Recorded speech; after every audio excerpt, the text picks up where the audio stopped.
नौ देवियों की कथा। प्रत्येक वर्ष साल में 2 बार ही बनाए जाने वाले नवरात्रों में माँ दुर्गा की पूजा उपासना की जाती है। इन 9 दिनों की उपासना में माँ दुर्गा के भिन्न भिन्न रूपों का अपना एक अलग ही महत्व है। माँ दुर्गा प्रकृति हैं और वो प्रकृति की रक्षा करने के लिए सदैव सजग रहती हैं।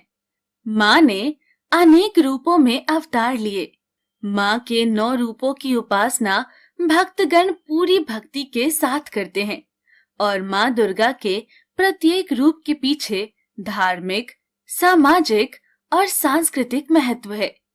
आइए पहली नवरात्रि में पूजे जाने वाली माँ शैलपुत्री के बारे में विस्तार से जानते हैं। माँ दुर्गा का सर्वप्रथम रूप शैलपुत्री है। हिमालयन के यहाँ पुत्री के रूप में जन्म लेने पर उनका नाम सती पड़ा। एक बार की बात है, सती का विवाह भगवान शिव के साथ हो चुका था, किंतु इस विवाह से प्रजापति बिल्कुल भी प्रसन्न नहीं थे और उन्होंने अपने भवन में एक बड़े यज्ञ का आयोजन किया। स्वामी, आपने सब देवी देवताओं, गंधर्व, अपनी पुत्री, अपनी जमाताओं सबको इस यज्ञ में शामिल होने का न्योता दिया है, किंतु स्वामी आप भूल रहे हैं कि आपने महादेव और सती को इस यज्ञ में नहीं बुलाया। कौन महादेव? वो जो हर समय मरे हुए लोगों की भस्म से अपने शरीर को रंगते हैं, जिनके इर्द गिर्द दैत्य और गणों का जमावड़ा रहता है। उस पुत्री को निमंत्रण दूं जिसने अपने लिए एक ऐसे वर की इच्छा की है। मैं इस महायज्ञ में ऐसे किसी भी साधु को आमंत्रित नहीं करूंगा जिसके माता पिता तक का नाम भी ना पता हो। किंतु स्वामी, ये तो आप अपनी पुत्री के साथ अन्याय करेंगे। अगर अन्याय है तो अन्याय ही सही, लेकिन मैं महादेव और सती को अपने महायज्ञ में आमंत्रित नहीं करूंगा। प्रजापति महायज्ञ की तैयारी कर रहे थे और जैसे ही ये सूचना माँ सती को मिलती है तो वो महादेव से बोलती हैं। महादेव, स्वामी, क्या आपको पता है कि पिताजी ने महायज्ञ का आयोजन किया है और उसमें सभी देवी देवतागण, विष्णु, ब्रह्मा, मेरी बहनों तक को बुलाया है। चले स्वामी, हम भी चलते हैं। इस बहाने से मैं अपनी बहनों और माता से मिल लूंगी। माँ सती की बात सुनकर महादेव मुस्कुराने लगते हैं। स्वामी, आप यहाँ मंद मंद मुस्कुरा रहे हैं। आप मेरी मन की व्यथा नहीं समझ रहे हैं। पिताश्री ने इतने बड़े यज्ञ का आयोजन किया है, हमें वहां जाना चाहिए। प्रिय, ये अच्छी बात है कि आपके पिताजी ने एक महायज्ञ का आयोजन किया है तथा सभी को आमंत्रित किया है, किंतु सती, तुम भूल रही हो कि उन्होंने हमें आमंत्रित नहीं किया है और बिना किसी के निमंत्रण के जाना सभ्य नहीं होता। आप भी कैसी बातें कर रहे हैं महादेव? भला एक पिता अपनी पुत्री को निमंत्रण पत्र क्यों देगा? ये तो पुत्री का कर्तव्य है कि अगर उसके मायके में कुछ हो रहा है तो वो बिन बुलाए चली जाए। नहीं प्रिय, ये बिल्कुल अनुचित है। माना वो तुम्हारे पिता हैं और तुम उनकी पुत्री हो, किंतु तुम अब विवाहित हो। तुम्हारा विवाह मेरे साथ हुआ है। मैं ये नहीं कहता कि प्रजापति मुझे आकर निमंत्रण दें, लेकिन अगर उन्हें तुम्हें बुलाना होता तो वो तुम्हें निमंत्रण अवश्य देते। इसीलिए हम दोनों का वहां जाना उचित ना होगा। किंतु माँ सती ये जानने के बाद कि उनके पिता प्रजापति ने यज्ञ का आयोजन किया है तथा सभी को आमंत्रित किया है, अपने आप को रोक नहीं पाती। वो महादेव से आज्ञा लेकर अपने पिता के यहाँ जाती हैं। पिताजी, आपने इतने बड़े यज्ञ का आयोजन किया और अपनी पुत्री को नहीं बुलाया। मैंने जिन जिन लोगों को आमंत्रित करना था उन सबको आमंत्रित कर लिया है, और वैसे तुम बगैर निमंत्रण के यहाँ आई हो। आप अब ऐसा तो मत कहिए। सती कितने दिल से आई है। आओ पुत्री, तुम्हारा स्वागत है। महादेव नहीं आए? माँ, मुझे जैसे ही पता चला महायज्ञ हो रहा है, मैं यहाँ आ गई। मैंने महादेव से कहा था, किंतु उन्होंने कहा कि बगैर निमंत्रण किसी के यहाँ नहीं जाना चाहिए। सती, तुमसे समझदार तो तुम्हारा वो पति ठहरा शमशान की राख को शरीर पर लपेट कर रहने वाले का मेरे यज्ञ में कोई स्थान नहीं है। पिताजी, आपको जो कहना है मुझे कह लीजिए, लेकिन महादेव के बारे में अन्यथा कोई भी अपशब्द मत बोलिए। क्यों ना कहूं? क्या वो इस यज्ञ में आने के योग्य है? भूत पिशाचों के बीच में रहता है, घर तक नहीं है उसके पास। मुझे तो तुम्हें भी इस हालत में देखकर आश्चर्य होता है। तुम भी उसके साथ साथ रहकर उसी के जैसी हो गई हो। देखो अपनी बहनों को, उनके पतियों को, सबके वस्त्र देखो, आभूषण देखो। आखिर उस अघोरी ने तुम्हें दिया ही क्या है? बस कीजिए पिताजी, मैं आपको कुछ नहीं कह रही हूँ, तो आप महादेव के बारे में कुछ भी बोले जा रहे हैं। सही कह रहे थे महादेव, मुझे यहाँ आना ही नहीं चाहिए था। जहाँ एक स्त्री के पति का अपमान होता हो, उसे उस स्थान पर रुकना ही नहीं चाहिए। तुम्हें मैंने वैसे भी निमंत्रण नहीं दिया था। तुम अभी इस समय इस यज्ञ से चली जाओ। अपना तथा महादेव का अपमान माँ सती सह नहीं पाई और उन्होंने अपने पिता प्रजापति को दंड देने के लिए स्वयं को यज्ञ की अग्नि में स्वाहा कर दिया। उन्हें ऐसा करते देख उनकी बहन और माता चित्कार उठी और उधर महादेव को जैसे ही आभास होता है कि शैलपुत्री अग्निकंड में स्वाहा हो रही हैं, वो क्रोधित होकर महाराज प्रजापति के यहाँ उपस्थित होते हैं। सती के जलते हुए शरीर को देखकर भगवान शिव दारुण दुखी से दुखी हो उस यज्ञ को ध्वस्त कर देते हैं और मां सती के जलते हुए शरीर को हाथों में उठाकर दुखी मन से वहां से चल देते हैं। मां सती के शरीर के जलते हुए अंग जहां जहां पर गिरे वो धरती पावन हो गई। वहीं मां सती आगे चलकर हिमालय के यहाँ पुत्री के रूप में जन्म लेती हैं और अगले जन्म में भी वो भगवान शिव की अर्धांगिनी बनती हैं। मां शैलपुत्री के इस रूप में हमें अनंत शक्ति का आभास होता है। मां शैलपुत्री का वाहन गाय है तथा माता के इस रूप की आराधना करने से मनुष्य का चंद्रमा सही रहता है।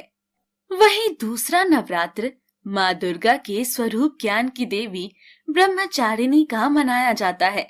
मां ब्रह्मचारिणी की कथा मनुष्य को जीवन के कठिन क्षणों में संबल बनने की प्रेरणा देती है। मां ब्रह्मचारिणी ने भी हिमालय के यहाँ पुत्री के रूप में जन्म लिया और जब उनके विवाह की बात चली तो एक दिन नारद मुनि उनके समक्ष उपस्थित होते हैं।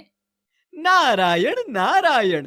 हे माते, आपके घर में आपके विवाह की बातें चल रही हैं, किंतु मैं यहाँ ये अवगत कराने आया हूँ कि आप अपने पिछले जन्म में सती थी और आप भगवान शिव की अर्धांगिनी थी। आपके देह दाह करने के पश्चात भगवान शिव घोर तपस्या में लीन हो गए। हे माते, संसार के कल्याण के लिए तथा महादेव की तपस्या को समाप्त करने के लिए आपका भगवान शिव से विवाह होना अत्यंत आवश्यक है। हे ऋषिवर, आपने मुझे इस बात से तो अवगत करा दिया, किंतु महादेव को मैं कैसे पा सकती हूँ, इसका वर्णन तो आपने किया ही नहीं। नारायण नारायण। आप तो स्वयं ज्ञान से परिपूर्ण है माते, और आप ये भली बात ही जानती हैं कि महादेव को पाना इतना भी सरल नहीं है। उसके लिए तो आपको तपस्या करनी होगी।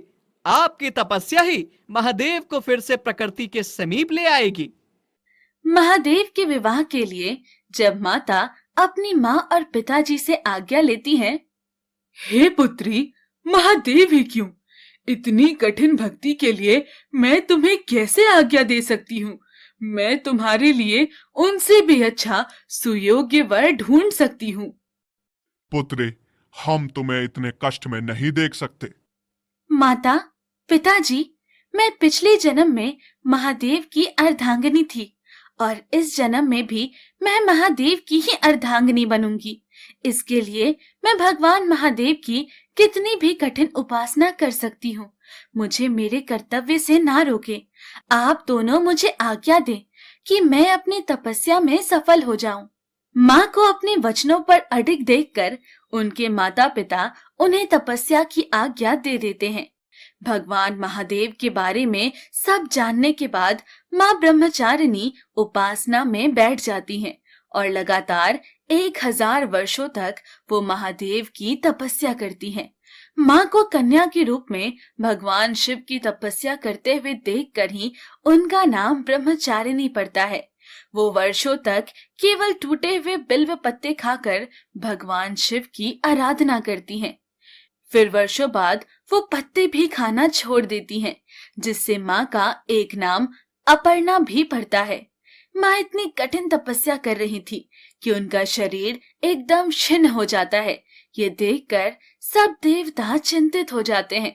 तब भगवान ब्रह्मा सब देवताओं के साथ माँ के पास आते हैं। हे माते, आप हजारों वर्षों से महादेव की उपासना कर रही हैं। इतना कठिन तप और तपस्या आज तक कभी भी किसी ने महादेव के लिए नहीं किया है। आपको इसका फल अवश्य प्राप्त होगा। किंतु हे माते, आप बहुत ही निर्बल हो गई हैं। भगवान शिव चंद्रमौली रूप में आपसे ही विवाह करेंगे, किंतु अभी आप अपने घर जाकर विश्राम कीजिए।